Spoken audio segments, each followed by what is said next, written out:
na imoralidade, trair a esposa, viver no pecado, não, senhores, ele pode cantar melhor se for lindo do mundo, eu não estou nem aí. Aconteceu o Prêmio Multishow de 2023. E o diferencial é que esse ano o prêmio deu a categoria Gospel de melhor música do ano. E por incrível que pareça, quem ganhou foi Kleber Lucas, juntamente com participação de Caetano Veloso. O interessante é que no ano de 2022 e 2023, Kleber Lucas deu várias declarações de que não faz parte mais do mundo gospel. É considerado pelo próprio meio gospel como um herege, como alguém que destituiu da fé. Apresentado também por Leonardo Gonçalves, que também já deu declarações dizendo não fazer mais parte do mundo gospel, quem ganhou o prêmio Multishow de música gospel, contradizendo as próprias declarações, foi Kleber Lucas, com participação de Caetano Veloso. Após receber o prêmio em mãos, Kleber Lucas deu essa declaração. Eu sou mais um filho da favela, de uma mãe solo, uma mulher preta que criou 3 filhos sozinha. E muitas vezes a gente não tinha o que comer em casa e nem onde dormir. E nesses momentos, era na Igreja Assembleia de Deus ou nos terreiros de candomblé, lá da favela da Coreia, onde eu nasci, em São Gonçalo. De maneira que essa música e esse momento representa a possibilidade de diferentes crenças poder viver de uma forma harmoniosa e respeitosa. Agradeço Caetano Veloso e esse momento lindo. Muito obrigado, Paula. Muito obrigado. Quem esteve concorrendo ao prêmio também de melhor música gospel foi Gabriela Rocha, que não apareceu, e Maria Massal, que mais deu essa declaração. Confira. Aqui para agradecer a todos que estavam na torcida para eu ganhar essa premiação. Que o Senhor Jesus possa abençoar a todos vocês. Quero agradecer de verdade o carinho de vocês. Infelizmente, não foi dessa vez. Valeu a experiência de estar concorrendo a essa premiação, mas eu entendi algo, que eu e você, nós devemos orar com mais. O que vale não é só um prêmio, mas sim a presença do Espírito Santo que está sobre a minha vida, sobre a tua vida. E quando você ganha um prêmio, você tem que pensar direito se o que vale é o prêmio em si ou a presença de Deus em nossas vidas. E é isso que eu tive de lição hoje, que eu e você devemos orar mais. Valeu a experiência, mas devemos orar mais. E pra cima, né? Vamos levar a palavra de Deus para todo mundo e dizer que Jesus Cristo está voltando. A Ele a honra, a glória e o poder. Nesse vídeo você vai ver o pastor Osiel Gomes falando sobre cantores que têm uma vida totalmente anticristã, dentro de casa e nas ruas, mas canta bem nos altares e são ovacionados pelo público gospel. Então, se você quer ficar por dentro de tudo o que acontece no meio gospel e também na grande mídia, se inscreva agora em nosso canal, ative o sininho para receber todas as nossas notificações e vamos ao vídeo.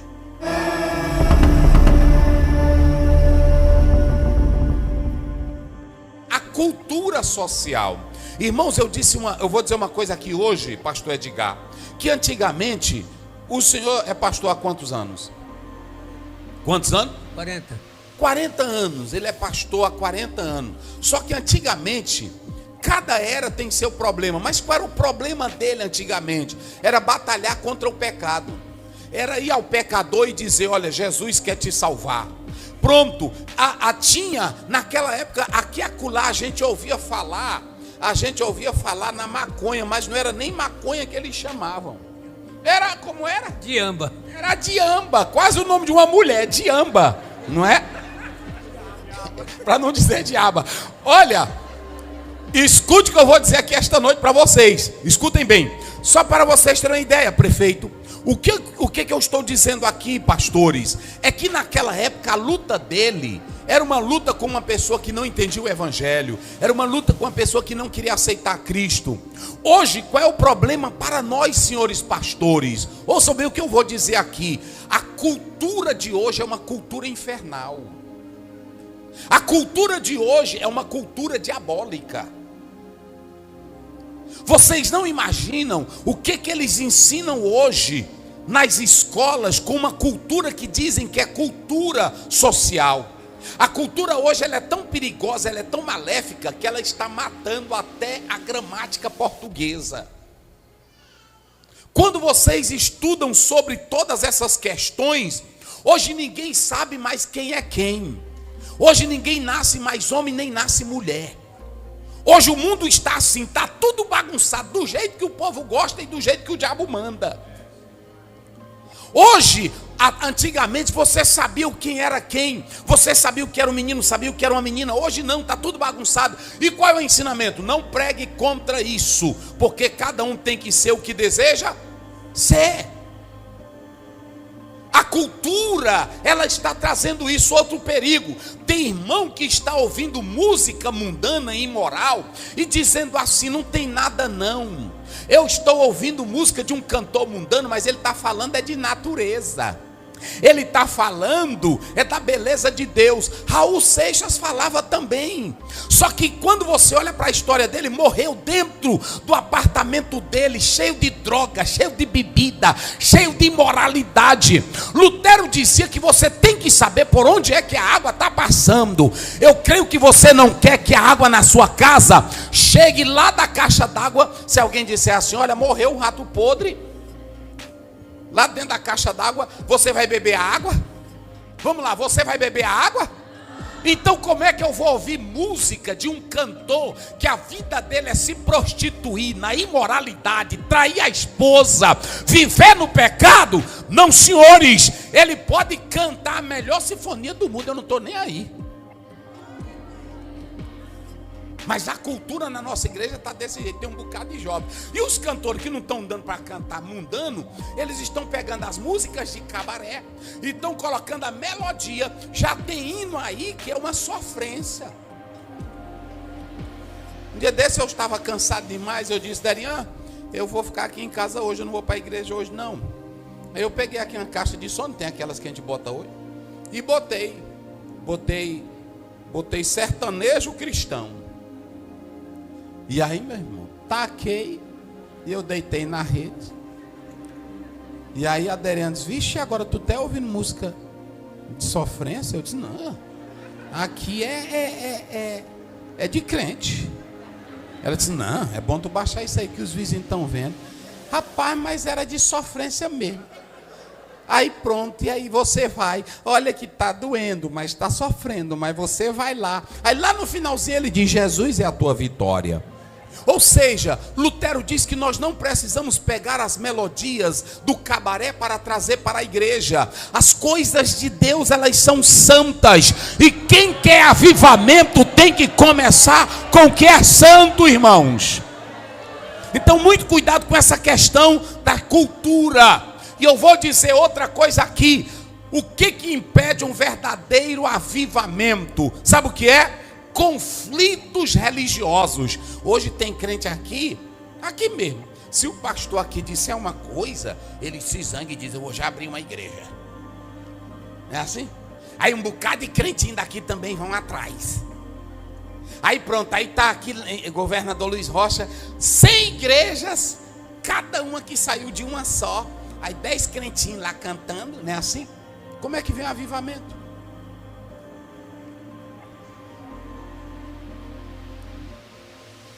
Antigamente o pastor, quando o membro errava, tinha a disciplina, tinha a sinceridade, ele cumpria ali, ele ficava para chorar nos pés de Jesus. Hoje não, se ele fizer uma coisinha errada bem aqui, eu não concordo com isso, ele vai bem aqui na outra igreja, o outro pastor que quer membro, ele quer apenas quantidade, ele diz, eu oro aqui por ti. Não, eu estou separado da minha esposa, não importa, o que importa é que Jesus te ama. E ele ora lá e pronto. Nós estamos vivendo em uma época que nós temos que prestar atenção, meus irmãos. E é muito importante que vocês atentem para o que eu estou dizendo aqui, nesta oportunidade. Conflitos internos, também até entre nós estamos orando, mas nós pastores de vez em quando temos uma briguinha. Queremos a melhor cadeira, queremos a melhor posição, queremos o melhor destaque. Como é que virá avivamento? Deixa eu dizer uma coisa aqui para vocês. O apóstolo São Paulo, ele diz claramente à igreja de Corinto, 11:30, por causa disto, há muitos fracos e doentes, e outros que já até se acabaram. Mas vamos lá para a gente chegar agora aqui ao texto. Eu mostrei todos esses desafios. Esse é o tema do pastor. Então você agora já sabe quais são os desafios. E vê se você está dentro de cada um desse ou está fora. Agora vamos pegar uma igreja. Olhem para cá. Como é o nome da igreja que eu li aqui esta noite? O nome da igreja, quem se lembra? Vamos lá, bem simples o nome dela. É a última. Como é o nome dela? Laodiceia. Laodiceia. Ouçam bem, qual é a primeira coisa que você vai analisar em Laodiceia? Laodiceia era uma cidade normal. Era uma cidade como a cidade de governador Luiz Rocha, sem problema. Só que lá em Laodiceia tinha também uma igreja de Jesus Cristo.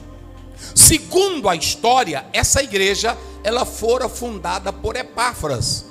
Paulo teve muito desejo de ir lá, mas não pôde. Ele escreveu uma carta para esta igreja, os laodicenses, e essa carta se perdeu. Não encontraram essa carta. Mas a primeira coisa que você vai analisar aqui é que essa cidade ela tinha 3 pontos importantes. Como ela era uma cidade que tinha muitos pontos importantes, ela se tornou um local de concentração de pessoas. E essa cidade, a cidade de Laodiceia, além de ter essa boa localização, ela era uma cidade muito rica. Ela trabalhava com o linho, trabalhava com a lã. Se você ver a história, ela faz isso. Ela tinha um tipo de tecido negro, que era uma lã, que era uma riqueza. Ela tinha uma pomada que era vendida lá, que era uma riqueza. Ela tinha um pó chamado pó frígio, que era uma bênção para as pessoas de lá. Tinha uma escola de medicina famosa. Se vocês atentarem para a história desta cidade, ela era uma cidade importante, ela era uma cidade rica, e tudo isso atraía pessoas para esta cidade. Só que essa cidade, se vocês analisarem, além dessa riqueza que a cidade dava, ela tinha uma condição maravilhosa. Qual era a condição? Ela dava bons empregos para os habitantes dela. Ela dava vida agradável aos habitantes dela. Ela tinha uma condição de dar orgulho para os moradores daquela cidade. Eu estava agora em um país e lá eu conversei com um brasileiro. Eu disse: por que você não quer mais voltar para o Brasil? Ele disse: pastor, o salário no Brasil é 1.300, não é isso? 1.300. Um salário lá vale 5.600 reais. O salário mínimo. Olha a dignidade. Um salário mínimo lá fora, nesse país, corresponde a 5.600 reais. Ele disse: olha pastor, aqui eu vivo bem. O filho dele anda de BMW. Coisa que no Brasil não vai acontecer nunca com ele. Então existem cidades que dão boas condições de vida. Por que os países da Europa, na maioria, não querem saber da fé? Não querem saber de Jesus? Porque lá a maioria vivem bem financeiramente. Mas também, a boa parte dos países de lá, o número de suicídio é grandioso. Porque não é só dinheiro, não é só título, não é boa fama, não é boa cidade que dá alegria. O que traz alegria para a cidade é a presença gloriosa de Jesus.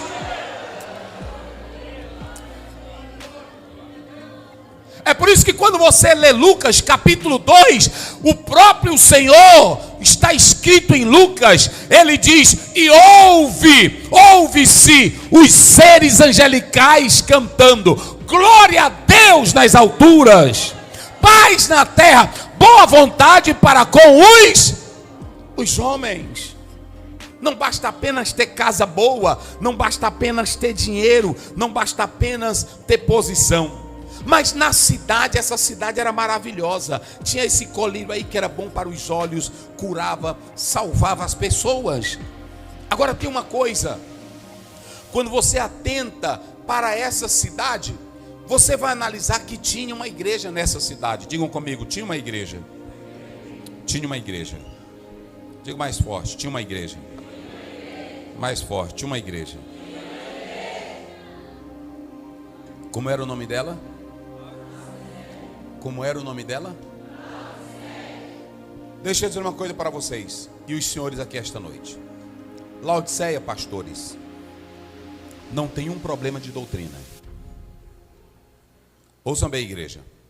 Laodiceia não tem um problema de doutrina. Se você ler, o Senhor não reclama de doutrina nesta igreja. A igreja de Éfeso, Apocalipse 2, tinha um problema. Faltava o quê? Faltava o quê? O primeiro, amor. A outra igreja tolerava mas essa igreja aqui, pastores, ela não tinha um problema doutrinário. Essa igreja aqui, o Senhor não acusou ela de falta de amor. Essa igreja aqui, o Senhor não acusou ela de heresia. Ou seja, a igreja de Laodiceia, ela não tinha problema. Digam comigo, ela não tinha problema de quê? De amor. Ela não tinha problema de quê? De idolatria. Ela não tinha problema de quê? De heresia. Ela não tinha problema doutrinário. Ela não tinha problema bíblico de nada. Ela não tinha problema de nada. Tem outra coisa, não havia perseguição do Império Romano, não havia perseguição de judeus contra eles. Era uma igreja sem problemas. Se vocês pegarem a última igreja do Apocalipse, do capítulo 3, como é o nome dela? Como é o nome dela? Qual é a última igreja do Apocalipse? Laodiceia. Diga aí para não esquecer. Qual é a última igreja? Essa igreja está bem. Essa igreja não tem problema de doutrina. Pastor Aziel, e qual era o problema desta igreja? Se você pegar a igreja de Laodiceia e pegar a igreja de Sardes, você vai ver que a igreja de Sardes, ela vai ser até melhor do que a igreja de Laodiceia. Porque em Sardes havia alguns, mesmo no pecado dela, havia alguns que temiam ao Senhor. Mas essa igreja aqui, apesar dela não ter problema nenhum doutrinário, foi a única igreja da Bíblia que Jesus perdeu ela. Jesus perdeu essa igreja. Ouçam bem isso, igreja. Ela não tinha problema nenhum. Ela não tinha problema nenhum. Já expliquei quais eram os problemas. Mas foi a única igreja que Jesus perdeu ela. Agora eu vou fazer uma pergunta aqui aos senhores e às senhoras. Por que Jesus perdeu e para quem ele perdeu? Se ela não tinha idolatria, se ela não tinha heresia, ela não tinha problema de amor, ela não tinha problema de Jezabel, ela não tinha problema de partidos. E por que Jesus perdeu essa igreja? Sim, ele está dizendo a igreja morta, mas ela estava morna. Mas por que ela estava morna? Ouçam bem, olhe para cá. Olha o que eu vou dizer aqui.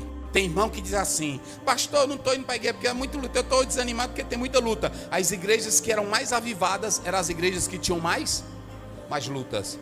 Pastor, é porque é o seguinte, eu não estou servindo bem a Deus, porque eu estou desempregado, eu tenho luta. A igreja de Laodiceia tinha desempregado? A igreja de Laodiceia tinha pobreza? Essa igreja, ela se tornou tão importante. Escute o que Deus quer falar aqui esta noite. Essa igreja se tornou tão importante. Jesus não vai perder ela para a heresia. Jesus não vai perder ela para a falta de amor. Jesus não vai perder ela por briga teológica. Jesus vai perder, é a única igreja da Bíblia. Todas as 6 tinham problemas, mas em todas as 6, Jesus tinha pelo menos um. Jesus ainda aqui tem um aqui. Quem é dele ainda aqui? Eita glória. Oh aleluia. Oh aleluia. Aleluia. Ouçam bem isto, igreja. Olhe para cá para entender o mistério. A Bíblia diz claramente aqui para nós que a situação dessa igreja ela era tão séria. Aonde era que Jesus estava nesta igreja? Hein, pastor Edgar? Aonde, pastor Edgar? Diz aqui. Jesus estava do lado de fora, lutando para entrar.